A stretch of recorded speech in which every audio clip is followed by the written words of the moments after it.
जिस मनुष्य की मृत्यु होने वाली होती है वह बोलना चाहता है लेकिन बोल नहीं पाता।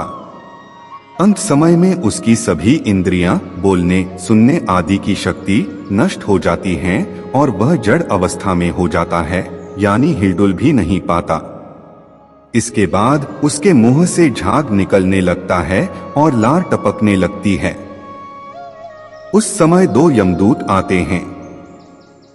उनका चेहरा बहुत भयानक होता है, नाखून ही उनके शस्त्र होते हैं। उनकी आंखें बड़ी बड़ी होती हैं। उनके हाथ में दंड रहता है। यमराज के दूतों को देखकर प्राणी भयभीत होकर मलमूत्र त्याग करने लग जाता है।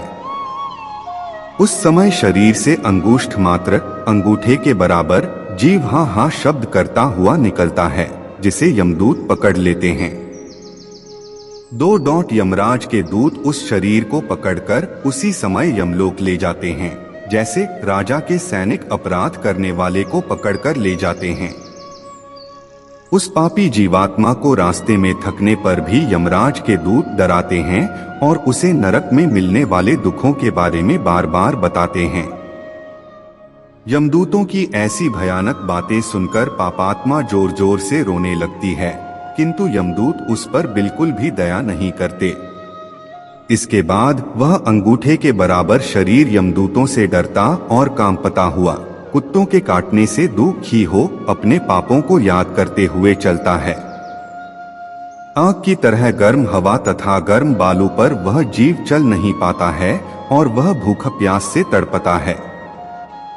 तब यमदूत उसकी पीठ पर चाबुक मारते हुए उसे आगे ले जाते हैं। वह जीव जगह जगह गिरता है और बेहोश हो जाता है, फिर उठकर चलने लगता है।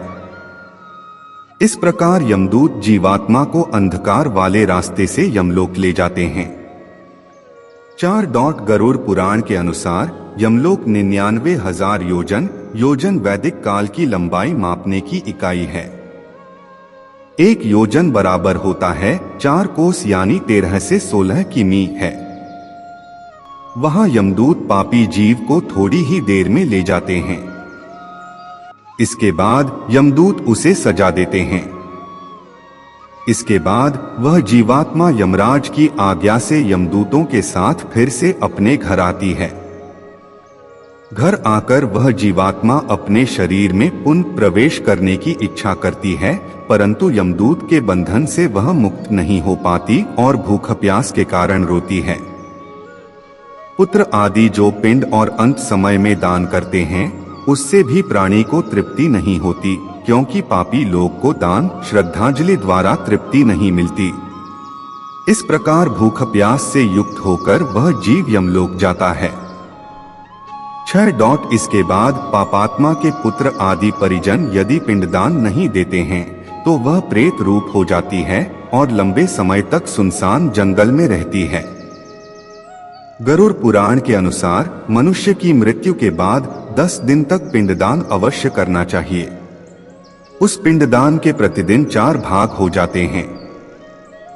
उसमें 2 भाग तो पंचमहाभूत देह को पुष्टि देने वाले होते हैं, तीसरा भाग यमदूत का होता है तथा चौथा भाग प्रेत आत्मा खाता है।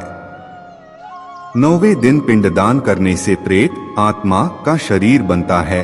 10वें दिन पिंडदान देने से उस शरीर को चलने की शक्ति प्राप्त होती है। 7 शव को जलाने के बाद पिंड से अंगूठे के बराबर का शरीर उत्पन्न होता है।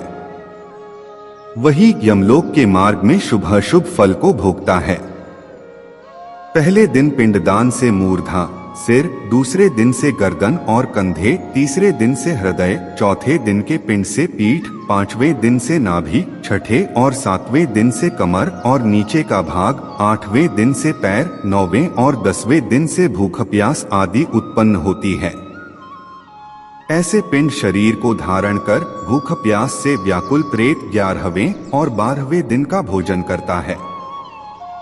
यमदूतों द्वारा 13वें दिन प्रेत आत्मा को बंदर की तरह पकड़ लिया जाता है।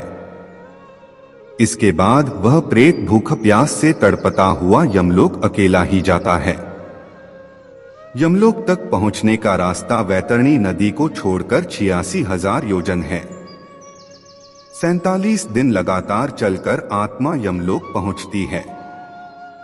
इस प्रकार मार्ग में 16 पुरियों को पार कर पापी जीव यमराज के घर जाता है। इन 16 पुरियों के नाम इस प्रकार हैं: सौम्य, सौरिपुर, नगेंद्र भवन, गंधर्व, शैलागम, क्रौंच, क्रूरपुर, विचित्र भवन, बहवापाद, दुखद, नानाक्रंदपुर, सुतप्त भवन, रौद्र, पयोवर्षण, शीतढ़्य, बहुभीति। इन 16 पुरियों को पार करने के बाद आगे यमराज पुरी आती है। पापी प्राणी यम पाश में बंधे हुए मार्ग में हाहाकार करते हुए अपने घर को छोड़कर यमराज पुरी जाते हैं।